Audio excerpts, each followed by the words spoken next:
እስኪ ዛሬ ራሳችሁን አንድ ጥያቄ ጠይቁ። እግዚአብሔር ለልዩ ዓላማ ከመረጣችሁ ሁሉንም ነገር ለሰዎች ማሳወቅ አለባችሁ? አይደለም። አንዳንድ ነገሮች እግዚአብሔር ከኛ ጋር ብቻ እንድንይዛቸው ይፈልጋል። ምክንያቱም የምትናገሩት ሁሉ ሰዎች ይረዱታል ማለት አይደለም። አንዳንዶች ይደግፏቸዋል፣ አንዳንዶች ይቀኑባቸዋል፣ አንዳንዶችም ያላችሁን ራዕይ ሊያስጥሏችሁ ይችላሉ። ዛሬ በዚህ ቪዲዮ እግዚአብሔር ከመረጣችሁ በሕይወታችሁ ውስጥ በጥበብ ደብቃችሁ መያዝ ያለባችሁን 5 ነገሮች እንመለከታለን። እስከ መጨረሻው ተመልከቱ። 5ኛው ነገር በተለይ በጣም አስፈላጊ ነው። የመጀመሪያው እግዚአብሔር የሰጣችሁን ራዕይ በፍጥነት ለሁሉም ሰው አትንገሩ። እግዚአብሔር ለእናንተ የሰጠው ራዕይ ሁሉም ሰው ሊገባው አይችልም። አንዳንድ ጊዜ እግዚአብሔር በልባችን ውስጥ አንድ ታላቅ ህልም ያስቀምጣል። ግን ያ ህልም ገና ከመፈጸሙ በፊት ለሁሉም ሰው መናገር ሁልጊዜ ጥበብ አይደለም። የዮሴፍን ታሪክ አስቡት። ዮሴፍ ህልም አየ። ህልሙን ለወንድሞቹ ነገራቸው። ወንድሞቹ ግን በእርሱ ቀኑ። እግዚአብሔር ለዮሴፍ የሰጠው ዓላማ ተሰርዞ አልቀረም፣ ግን የተነገረው ራዕይ ግጭትን አስከተለ። ስለዚህ እግዚአብሔር ራዕይ ከሰጣችሁ ለማንም ላለመናገር ጠንቃቃ ሁኑ። ሁሉም ሰው የእናንተ ራዕይን መሸከም አይችልም። ሁለተኛው የጸሎታችሁን ምስጢር ሁሉ ለሰዎች አታሳዩ። ጸሎት ከእግዚአብሔር ጋር የግል ግንኙነት ነው። ኢየሱስም በማቴዎስ 6:6 ላይ ሲያስተምር ወደ ጸሎት ቤታችን ገብተን በስውር ወደሚያየው አብ እንድንጸልይ ያስተምሮናል። ይህ ማለት ጸሎታችሁን በሰው ፊት ጭራሽ አትናገሩ ማለት አይደለም። ነገር ግን ከእግዚአብሔር ጋር የምታደርጉትን ጥልቅ ውይይት ሁሉም ለሰዎች ማሳየት አያስፈልግም። አንዳንድ ጸሎቶች በስውር መቆየት አለባቸው።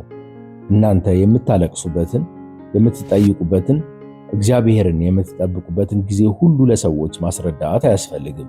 አንዳንድ ድሎች በስውር ይወለዳሉ። ሶስተኛው የሚቀጥለውን እርምጃችሁን ለሁሉም አታሳውቁ። አንድ ሰው ሁልጊዜ ምን ሊያደርግ እንደሆነ ለሁሉም ሰው ከነገረ ብዙ ምክር፣ ብዙ ግምትና ብዙ ግፊት ሊመጣበት ይችላል። ነህምያን አስቡት። እርሱ የኢየሩሳሌምን ቅጥር ለመገንባት ሲመጣ ሁሉንም እቅዶቹን ለጠላቶቹ አልነገራቸውም። ነህምያ 2:12 ላይ እግዚአብሔር በልቡ ያስቀመጠውን ነገር ለማንም ሰው እንዳልነገረ እናነባለን። ይህ ትልቅ ትምህርት ነው። ሁሉንም እቅድ ከመፈጸም በፊት ለሁሉም አታሳውቅ። አንዳንድ ጊዜ ዝምታ ጥበብ ነው። አራተኛው የተሰጣችሁን በረከት ሁሉ ለሰዎች ማሳየት አያስፈልግም። እግዚአብሔር በረከት ሲሰጣችሁ እርሱን አመስግኑ። ነገር ግን ሁሉንም በረከት ለሰዎች ማሳየት አያስፈልግም። ምክንያቱም ሰዎች የሚያዩት በረከታችሁን ብቻ ነው። እናንተ ግን ያለፋችሁበትን የስውር ጦርነት ታውቃላችሁ። ኢየሱስም በማቴዎስ 6 ላይ ምጽዋታችንንና ጸሎታችንን እና ጾማችንን በሰው ዘንድ ለመታየት እንዳንሰራ አስተምሮናል። ስለዚህ እግዚአብሔር የሰጣችሁን በረከት አመስግኑበት፣ ግን ለሰዎች ለማስደነቅ አትጠቀሙበት።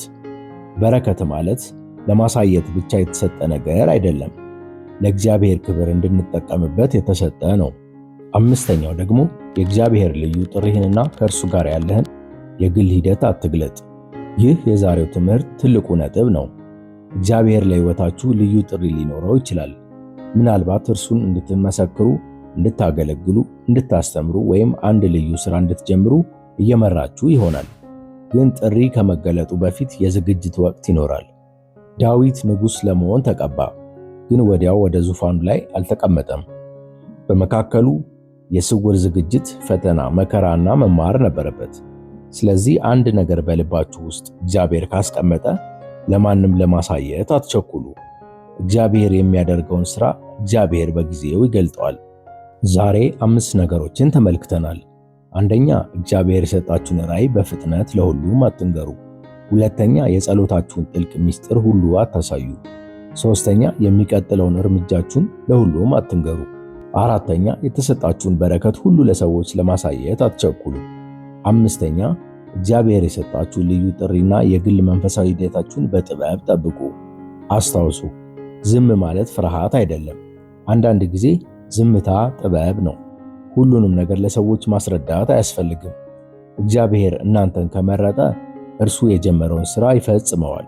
እስከዚያ ጊዜ ድረስ በእምነት ቆዩ፣ በጸሎት ጠንክሩ እና እግዚአብሔር የሰጣችሁን ነገር በጥበብ ጠብቁ። እግዚአብሔር ይባርካችሁ። ይህ መልእክት ለእናንተ ጠቃሚ ከሆነ ላይክ ያድርጉ። ለሌሎችም እንዲደርስ ሼር ያድርጉ። እንዲሁም ቻናሉን ሰብስክራይብ ያድርጉ። በአስተያየትም ክፍል እግዚአብሔር የጀመረውን ይፈጽማል ብለው ይጻፉ።